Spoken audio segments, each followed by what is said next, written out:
Hey everybody, and welcome back to another episode of the JRPG Report. My name is Dalton. Joining me, as per usual, is my good buddy. Hey everyone, it's Mikhailov, your features correspondent of JRPG goodness. I totally said that off the top of my head. It probably sounded terrible. How you doing, Dalton? I am doing all right, my good sir. Got the email today that my new PC is going to be shipping this way here soon, so I'm very excited about that. I chopped down a tree, and just a note to any of the listeners who may feel like chopping down a tree, wear gloves. You don't want the blisters that I have right now, but the tree is down. I felled a tree. I felt manly. I felt like a lumberjack, and that's okay because I sleep all night and I work all day.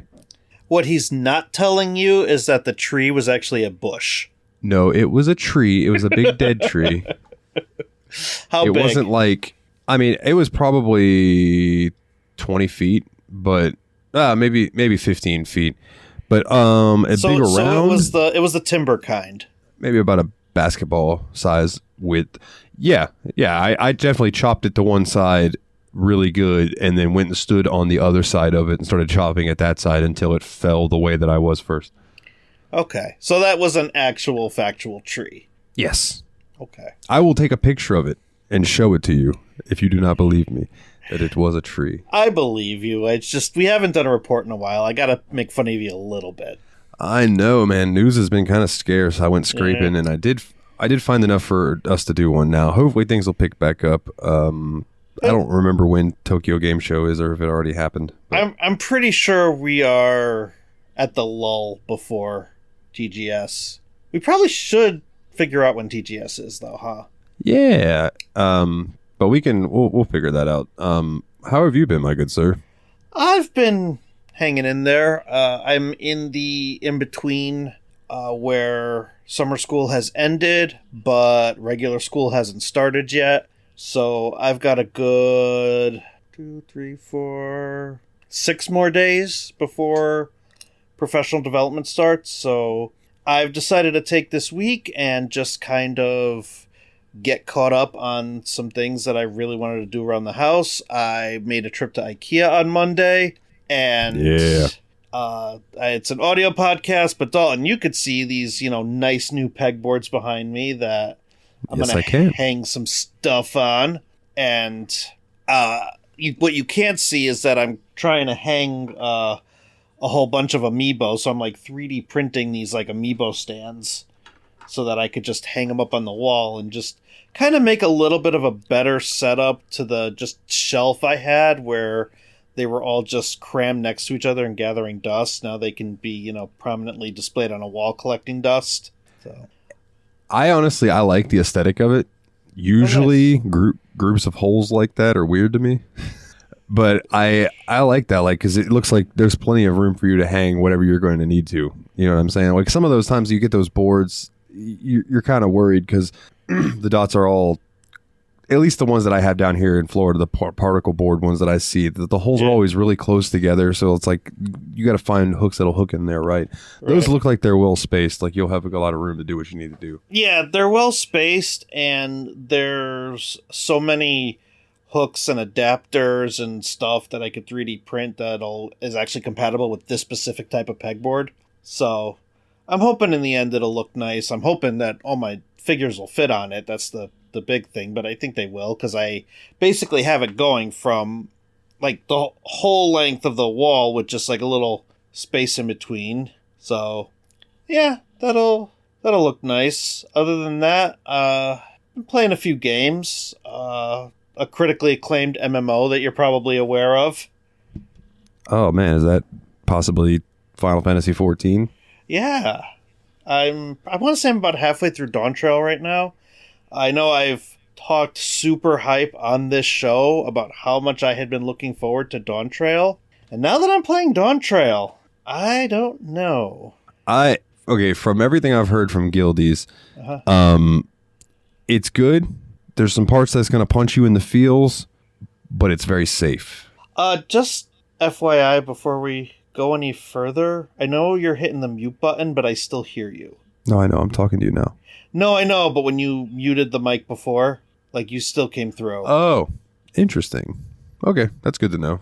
I don't know if it could be a Discord thing. Like, Discord could be picking up something different, but I don't think so. No.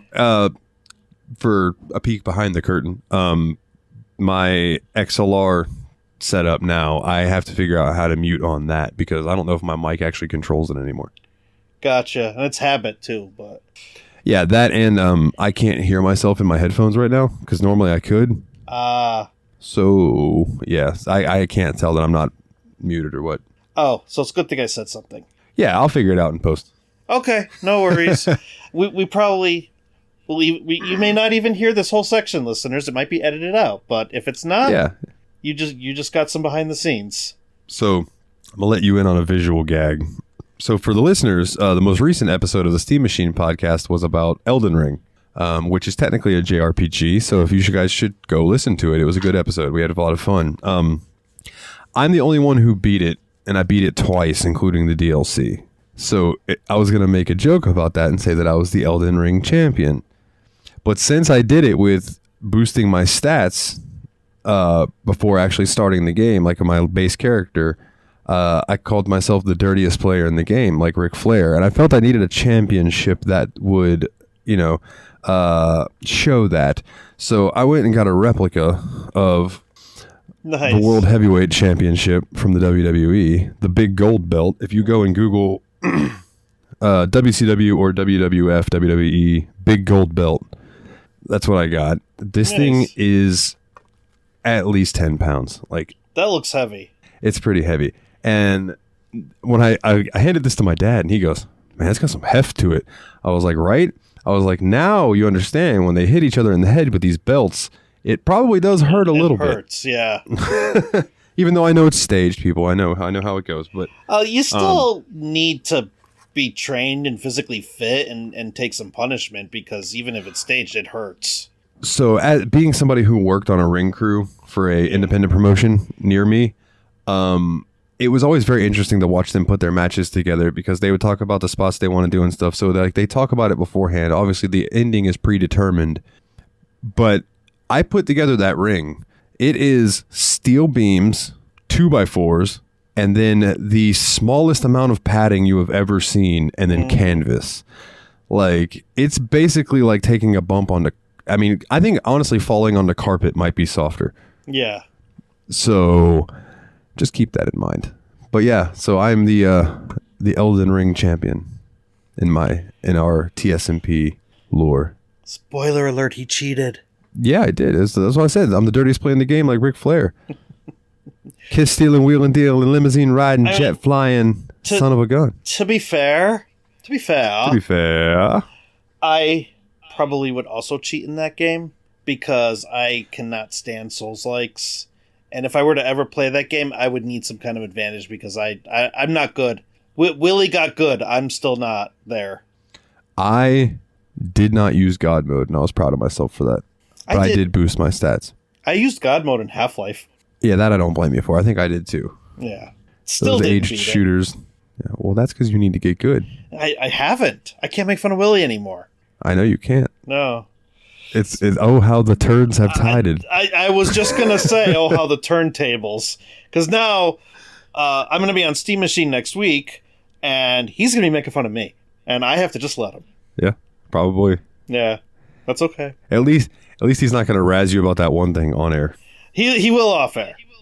He will off air. Yeah. He will off air. Which is okay. We can't talk about it on this show. I'll allow it. So, speaking of... we got some news. Oh, hold on. Before that, speaking of, this is just something I want to tell you and the listeners. You can just peek in on it. I got a game the other day on Steam called The Complex. It is a FMV game. Okay. Where your choices matter. The main character is the actress who plays Wayne's sister in Letterkenny. No way. And yeah, it's on Steam. It was on sale. I don't know if it still is. I cannot wait to play that game just long enough that I can go leave a review, because I looked through the reviews and not a one Letterkenny reference that I see. Oh, come on. So I'm going to go leave a review of something like, just like, your sister's hot, Wayne. I regret nothing. like Squirrely Dan said. Oh man. But I'm gonna leave something because that is just a shoe-in to rack in some Steam points. Not my forte. Nobody said that the game was not their forte. Really? I didn't see it. No, I didn't see it. That's like perfect. That's got to be it right there. That's what you have to say. This game was not my forte. See if anybody gets it. But what if I like the game? What if it is my forte? Oh, well then I guess you say it is your forte. Pitter patter, let's get at her. That's Texas size 10-4, good buddy. This game gets a Texas size 10-4 from me, good buddy. Now pitter patter, get at her. There you go, right there. It writes itself. It writes itself. I love a good scrap. All right. Yeah, should we do JRPG news or something? Parker at the end of the line, don't come up the driveway. Yeah, because there's a lot of Letterkenny quoting that we cannot do on this show. Yeah, so. Exactly. We did the best ones.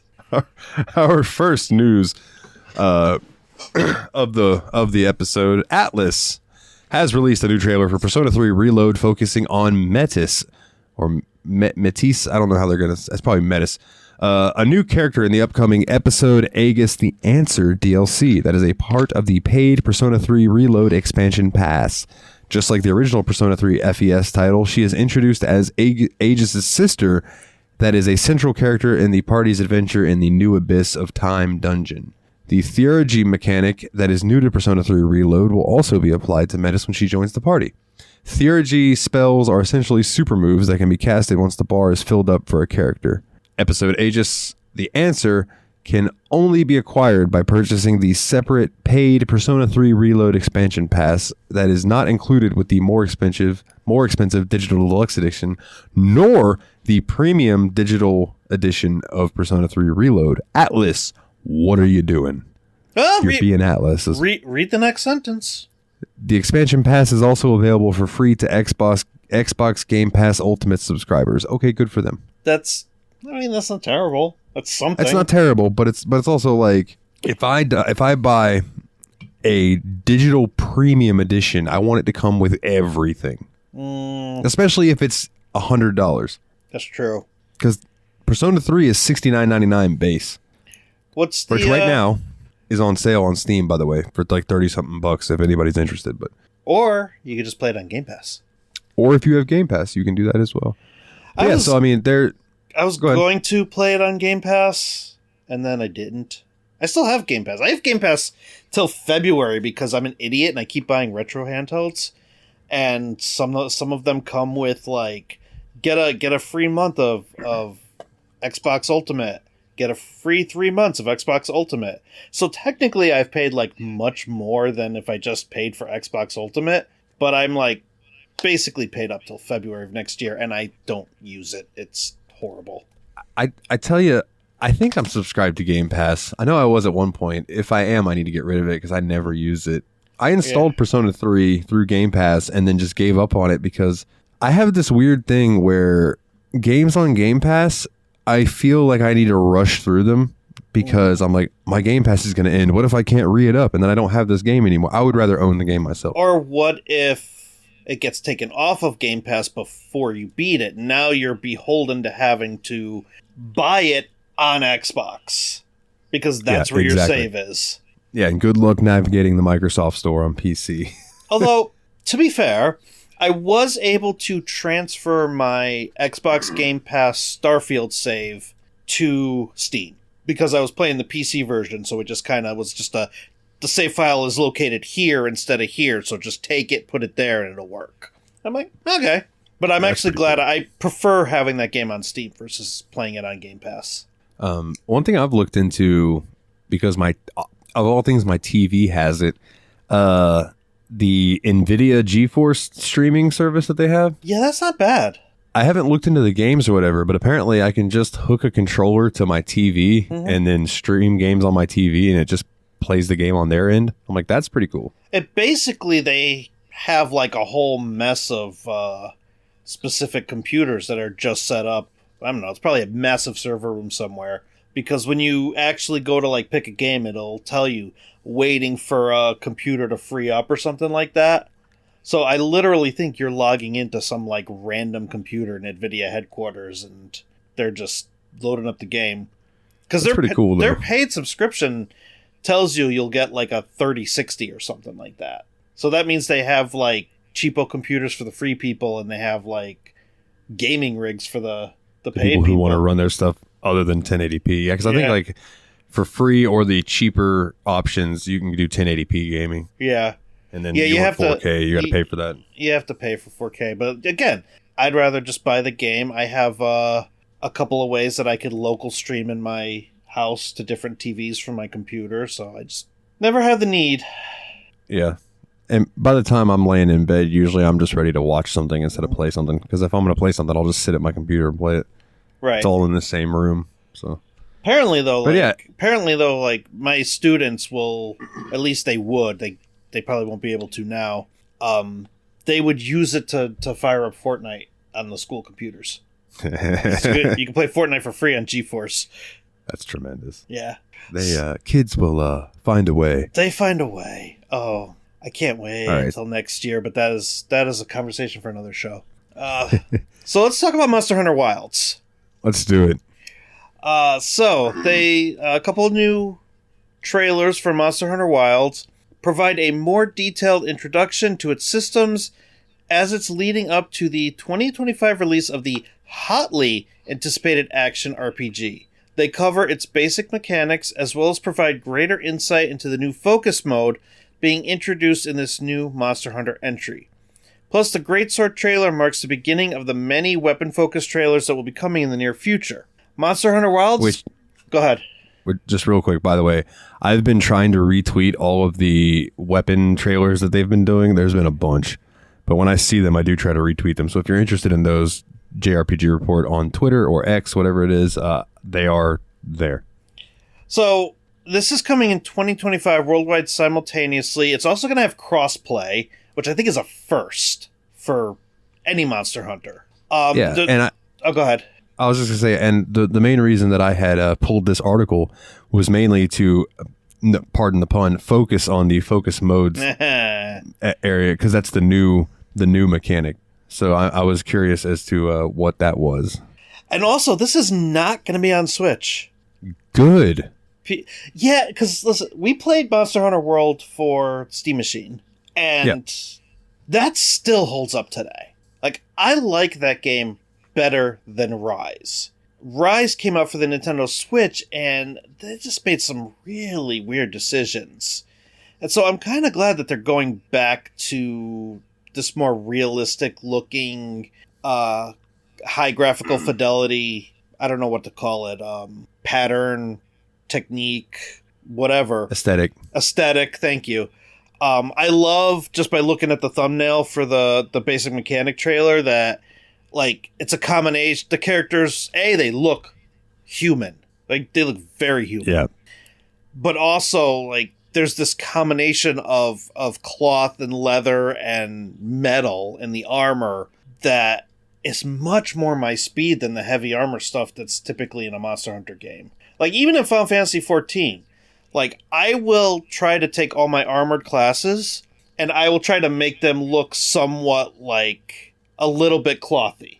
Like, they're still armored, but there's other stuff there for aesthetic purposes. Obviously, in this game, it's to keep like the dust and stuff out of your eyes, or to keep the rain off of you, whatever. But it looks really nice. I love where this is going. Yeah, it looks interesting for sure. So do you want to read that little focus mode area, and then we'll move on, because the rest of it's just kind of filler, really. Focus mode is a new mechanic making its debut in Monster Hunter Wilds. It allows hunters to correct their stance in order to aim their attacks or time their guards properly. For instance, a hunter with a greatsword that is about to swing can turn their character right as they're about to bring down their weapon into foes. The video mentions that attacks and guards performed during focus mode will be aimed at where the player's camera is facing, so people have a better sense of where their actions are being directed. Continually striking the same parts of a monster may open up a wound on them. Focus mode will highlight these wounds with a bright red indicator, so they're easier to see. A monster's weak points will also be highlighted in focus mode. Attacking wounds will deal even greater damage to monsters than normal. Additionally, every weapon type now has a unique move called a focus strike. These special types of attacks specifically deal more damage to wounds and weak points. So, you like the dual blades. Imagine you see, like, something opens up, like, under the monster's belly or whatever, and you just zone in on that, and you could just go in and go to town on that one part. That would be my bag. Yeah. Like, give me an area to go in and just waylay. I'm curious to see how that's going to work with the actual Monster Hunter mechanic of having to, like, keep yourself from getting mauled to death by the monster. Yeah, I don't know. Okay, so the next news story, I'm going to skip it because it is not what I thought it was. All right. So Yakuza words? Yeah, this one is short and sweet. This could possibly be the next Like a Dragon game. Sega has filed a trademark for Yakuza Wars on July 26th in Japan, which was made public as of August 4th. While Sega has yet to announce what this title is or what it's going to be, is it a subtitle? Nothing.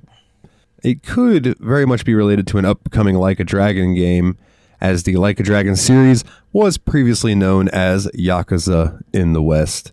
So this just immediately sparked my interest, because you know me, I love that series. So you're about almost halfway through it? Yeah, we are up to our next Yakuza game is 5. Okay, and there's 8. So there's 5, 6, 7, 8, and then there's a couple spin-offs. Yeah. Gotcha. Isn't it? The spin-offs are not Like a Dragon and Like a Dragon Ishin, is it? So Like a Dragon is Yakuza 7. Okay. And then the Infinite Wealth that just came out is 8. Right. Ishin is a side game. Okay. It tells a story of some people who really existed in feudal Japan, but the characters are portrayed by Yakuza characters, if that makes sense. So, like, it's not Kiryu, but it looks like Kiryu, but his name is something else. Got it. And then there is Like a Dragon Gaiden, the man who erased his name. That's the side game that takes place, I think, at the same time as Yakuza 7 is happening, to kind of tell you what Kiryu has been up to between 6 and 8. Gotcha. Man, those games are so long. Like, I started 0 and I got lost. Oh, 0's so good. I know. But I found myself straying into, like, the batting cages or, like, the karaoke bars, and that's what they're there for. I know, but then I just got lost and stopped playing. I'm like, where do I continue the story now? I was into it too, because like I'd gotten past the like first major boss of the game, and okay, I know who you're talking about. I was gonna say I was gonna try and lead on without actually spoiling it for anybody, but I got past that part, and I don't know if the game was supposed to open up or if it did open up or whatever, but I just found myself just wandering. Here's the cool thing about Yakuza games. Yeah. Maybe you don't know this. If you stand still for like a minute or two, yeah, your character will come up with a chat bubble that's like, oh yeah, I need to go do such and such. Okay. And will remind you of what to do. So next time you log in, just let Kiryu or Majima, whoever you're playing as, just stand there for a minute. Oh. And it'll at least give you an idea of what you need to go do next. Gotcha. I know it's hard. There's not a lot of standing still in that game, so I get it. Yeah. Yeah, because I end up just, I don't know, wandering. The lone wanderer. Yeah, that's a different game. Seeing what Kamurocho has to offer. I remember the absolute last thing I did before I put the game down was I was trying to like master the batting cages, and I did not. I'm terrible at them. Yeah. So would you like to read this next one, or you want me to roll into it? No, I got it. Fate Extra Record launches for PS5, PS4, Switch, and PC Steam in 2025. Type Moon announced at FGO FES 2024 that Fate Extra Record will be available for all those systems in 2025. In addition, the company revealed that Bandai Namco will become the remake's publisher. That would mark a departure from the original game, which is published by Marvelous in Japan in 2010, and Axis Games for North America in 2011, and Ghostlight for Europe in 2012. Fate Extra Record was originally revealed in 2020 on the original game's 10th anniversary. However, The remake's update went silent after the last update appeared in 2022. This is presumably because Type Moon shifted their focus to Fate's Samurai Remnant, which we've talked about that game on the show. Yes, we have. But now that the latter has already had its Season Pass DLC completely finished, the studio can return to this project. This is also evidenced by Studio BB publishing a new sneak peek trailer just a couple weeks ago. The new 2025 release window will now prime the remake for Fate Extra's 15th anniversary. Prior trailers of the game, including the most recent sneak peek trailer, have been available on Type Moon Studio BB's YouTube channel. But since Bandai Namco has been revealed as the publisher, the newer trailer instead appears on the latter's channel. You can also find the new trailer in this article, right below this article. So, Fate Extra fans? Is it Fate Extra? Yep. Yeah, okay. I think it's Fate Extra Record. It's Fate Extra Record, but I mean other games in the series, like Fate Samurai, Fate. It's usually like Fate / something. I know that. I'm saying I think the original game was just Fate Extra, and I think this one is Fate Extra Record, like because it's a remake. It's a remake. Yeah. Just, Persona 3 Reload and all that stuff. Metallica Load and Reload. That sex was all right. Pretty short. During the Playism game show, Playism has announced Haruka Beyond the Stars, a sci-fi adventure RPG from the Atelier Mimina, Giraffe and Annika, I suppose. It's set to release in 2026 for PC. A little bit about the game. Haruka Beyond the Stars is a coming-of-age sci-fi action RPG which follows the protagonist Yuki and the mysterious girl Mia on their journey across space. Ride on a spaceship to visit and explore various unique planets and enjoy an exciting adventure depicted in an anime style with the latest CG technology. In a faraway future, during the twilight of human civilization, humanity, here comes the voice. Haven't heard this in a while. Having explored everything the universe has to offer, has stopped advancing further. People live wholly reliant on energy capsules, artifacts of past technology. Our protagonist Yuki lives in Spica Village, the Earth base that has received energy capsules sent from the ruins of the moon. One fateful night, he encounters Mia, a mysterious girl who came in a spaceship that crash-landed near his home. In order to search for Yuki's father, who left for space to investigate the truth behind humanity's demise, Yuki and Mia embark on an adventure of their own across the vast cosmos. So, every planet has some cool locales and surprises to discover, so you can swap between Yuki and Mia in battle and face unique bosses at the end of every chapter. An anime-style next episode preview plays at the end of each chapter. I love that. That is cool. And you can find and collect all of the Meowster pieces hidden all over the map to gain sweet bonus prizes. What is it about JRPGs and cats? I don't know, but I love it. Me too. I love cats, but there's always a cat. Even going all the way back to Chrono Trigger, there were cats. Always. Yeah. All right. All right. This next one Nate's going to be happy about. Oh, I'm happy about it too. Dragon Quest III HD-2D remake screenshots show new storyline episodes and world locations. Square Enix has released new screenshots and information for Dragon Quest III HD-2D remake, detailing some of the new storyline episodes included in the remake, as well as several of the locations found throughout the game. The screenshots and details are via Square Enix. Dragon Quest III HD-2D remake is set to release on November 14th for PS5, Xbox, Nintendo Switch, and PC. For more, you can check out the game's reveal trailer and details from the June Nintendo Direct, as well as Adam Vitale's hands-on preview impressions. New episodes focusing on Ortega's journey and more. This remake contains several new scenes which shine a spotlight on the protagonist's father, Ortega, giving players a better understanding of the man himself and his quest. The story also features new, formidable foes, which will give fans an even more enriching experience of the Dragon Quest III narrative. Below are some screenshots which should give you a taste of what's in store. So there's Ortega facing off against a mighty warrior named Samao. Ortega discussing something by a campfire with his companion. Monstrous menaces, the likes of which you've never faced before, stand between the party and their goals at every turn. And a garboil says, My, it's been some time since one of your kind dared come here. What might he be referring to? And the then article goes to talk about the land of the town of Portega and a town of Japang, and they're the screenshots are beautiful. They do not look anything at all like an old NES game. Oh, it looks so good. It does. This is going to be so cool. One thing these screenshots don't show is what does the battle screen look like? Because that's what I'm interested. Sure. I'm interested if it's old school Dragon Quest style where you only see the enemies. Person? Yeah. Or if it's more like Dragon Quest XI where the party's actually standing there and you could see them. That's a good question. Yeah. I am not sure. I am actually more excited for the fact that when they announced the Dragon Quest III HD-2D remake, they announced they were also doing 1 and 2. Yeah. I'm really looking forward to 1. Yeah, where it all started. I love beautiful. 1. I could play 1 forever. All right. So, hey, it's our friend. Yes, it is.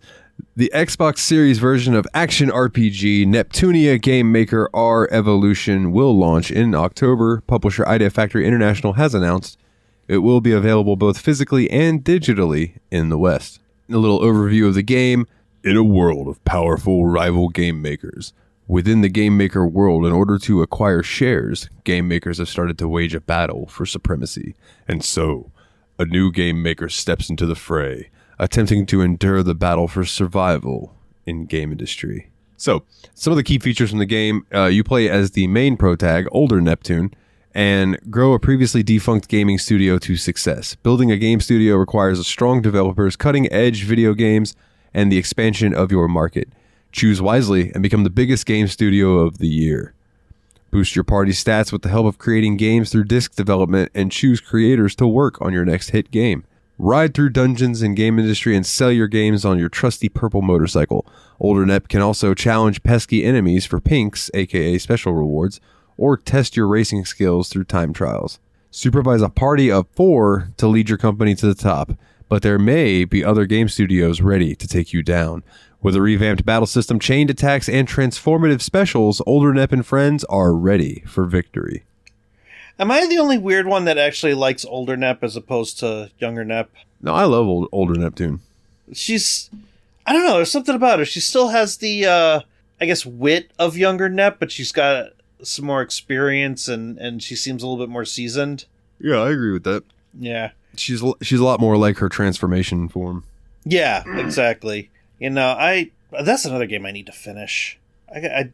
We played that for the show, and I really got into it. And then again, what's my problem? I fall off of games.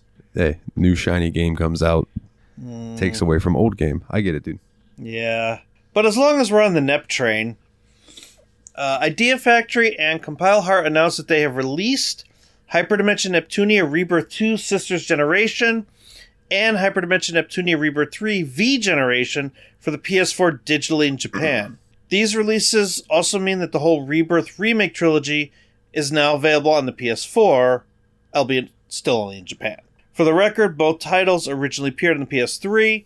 The second entry originally appeared as Hyperdimension Neptunia Mark II, released in Japan in 2011 and the West in 2012.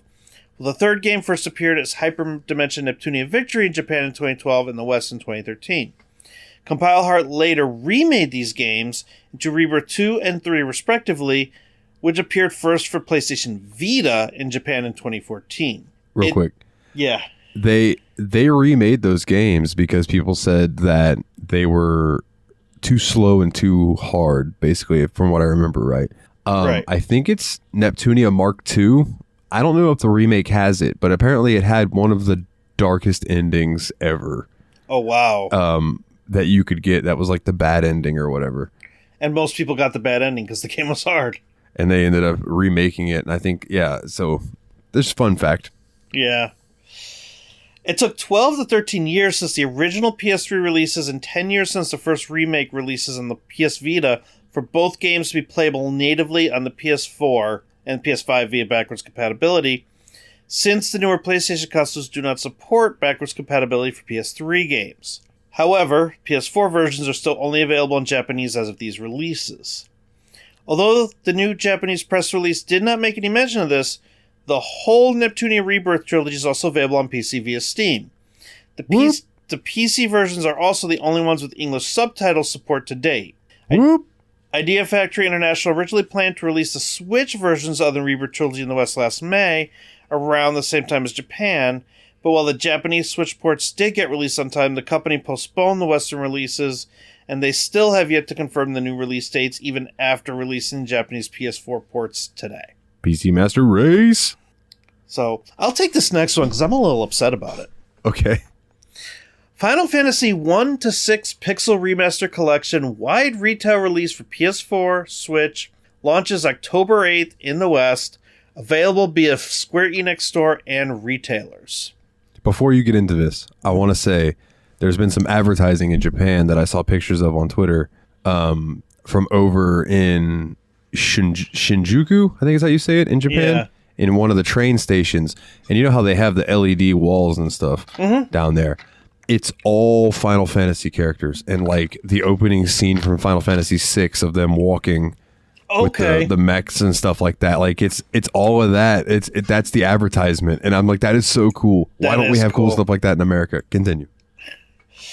So, the Final Fantasy 1-6 Pixel Remaster Collection, which includes the Pixel Remaster versions of Final Fantasies 1, 2, 3, 4, 5, and 6.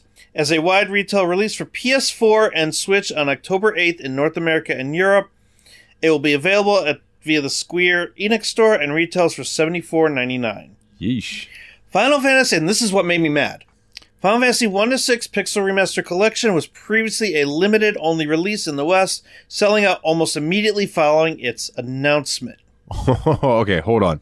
I thought it was Limited Run that did that, so the fact that it was Square Enix that did that, and now they're doing this again, that's kind of... crappy. Pardon me.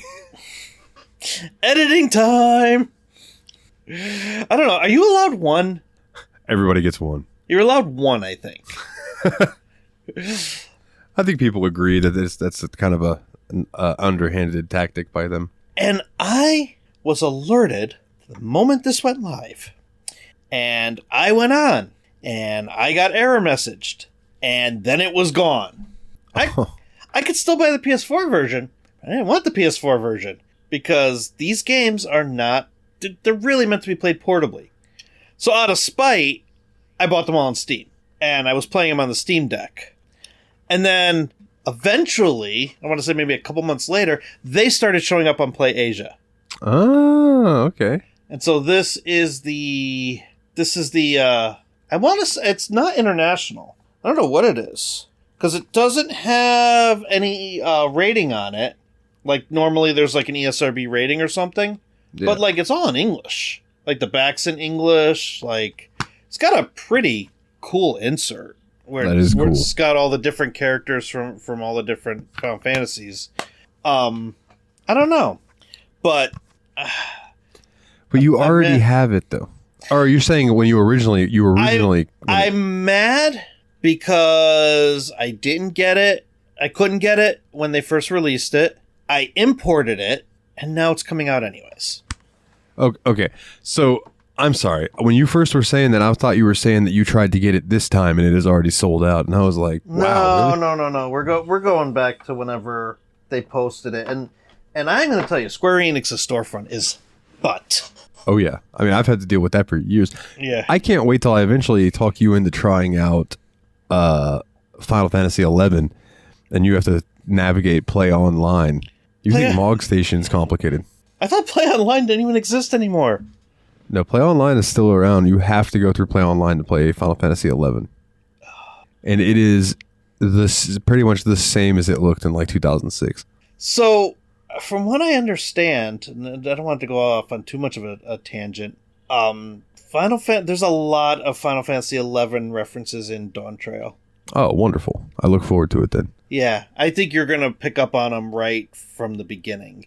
Like, you're going to meet a character that I'm pretty sure existed in 11. I really like 11, even to this day. It's definitely aged, and it's a product of its time. Yeah. But I still enjoy it when I play it.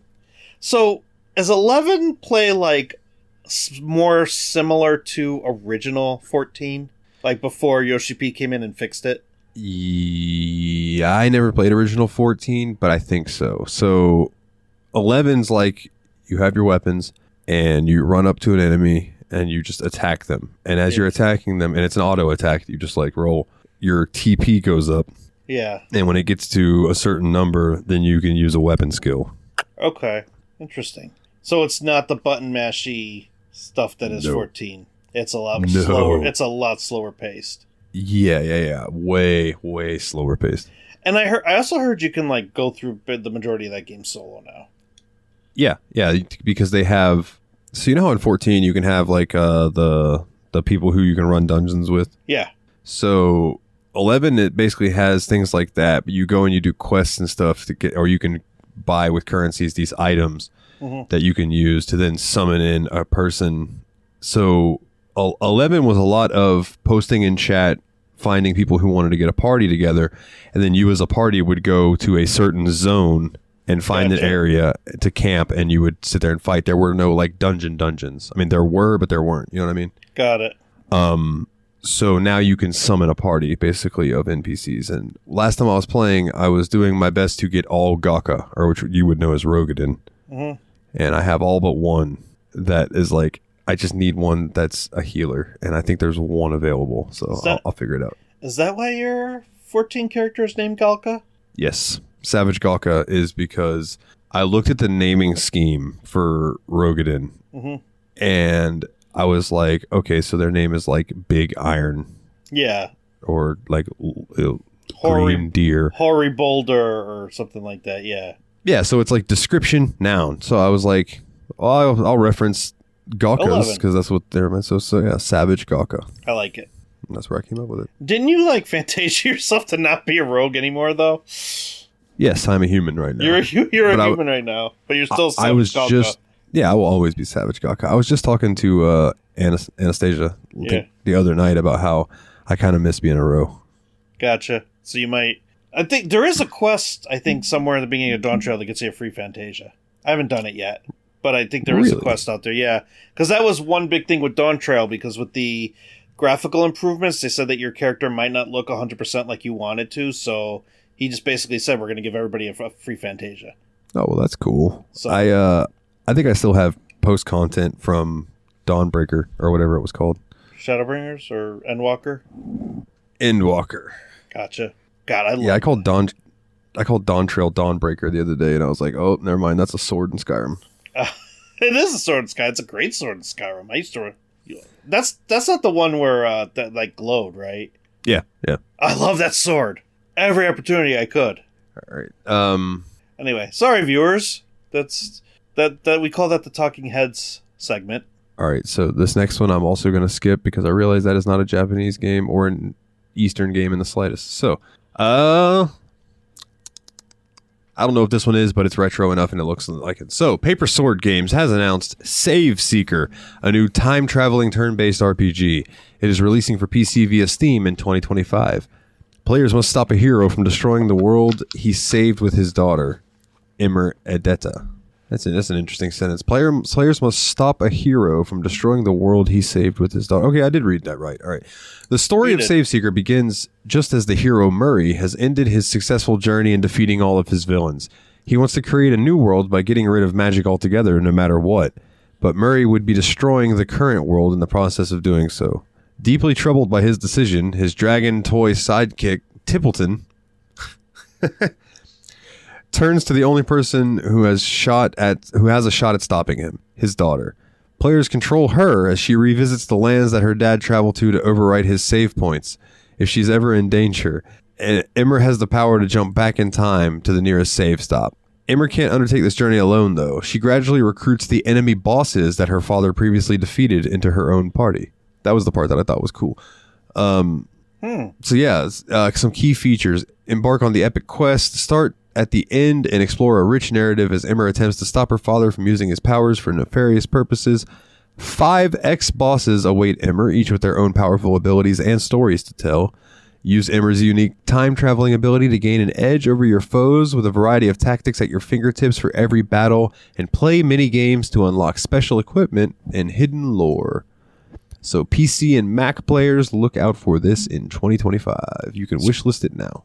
Screenshots are interesting. It looks like it could be cute. I was gonna use the word charming, but yeah. So I'm gonna roll through this next one, and then I'll let you cover the last Ys one. Sounds like a plan.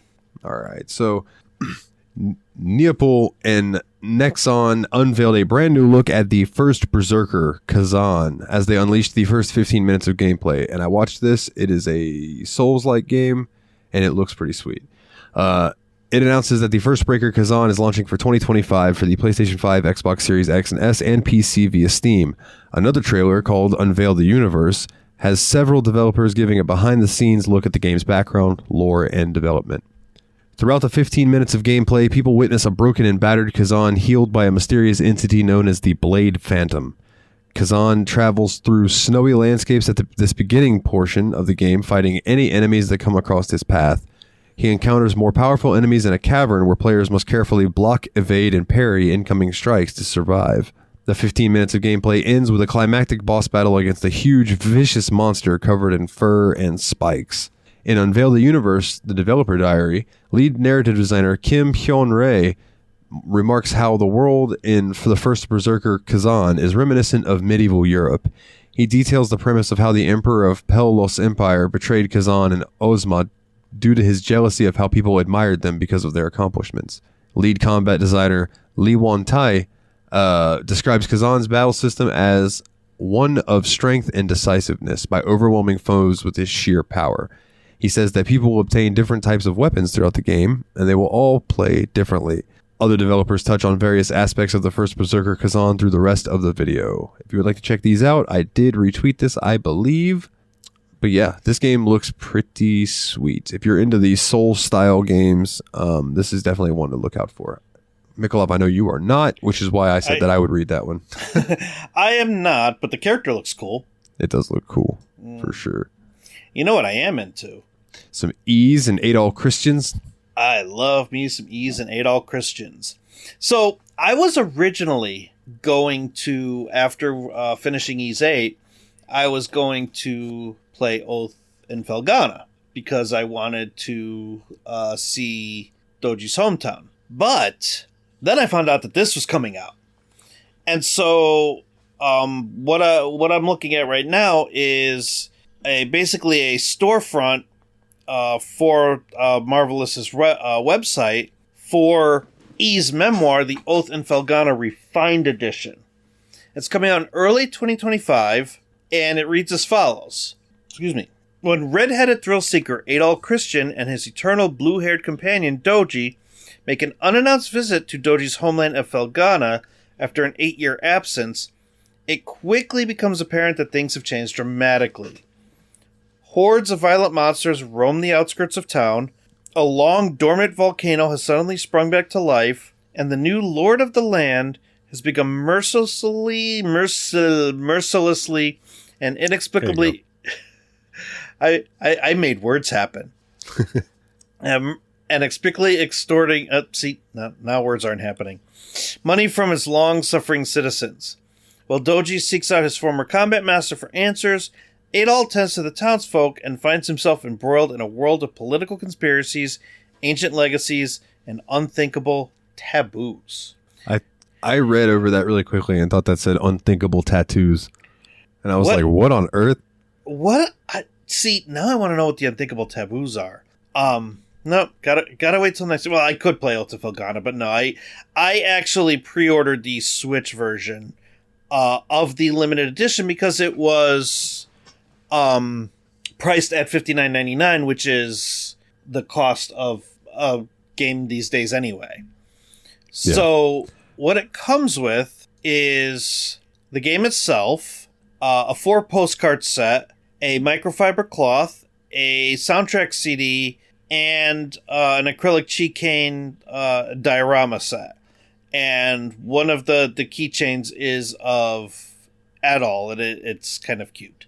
It's pretty much like a chibi Adol, and I like it very much. I also pre-ordered the Nordic special edition because that's actually coming with a sling bag, and I love me some sling bags. Man, I still need to play Monstrum Nox. I'm waiting on Nostrum Nox. I'm probably going to play Nordics first.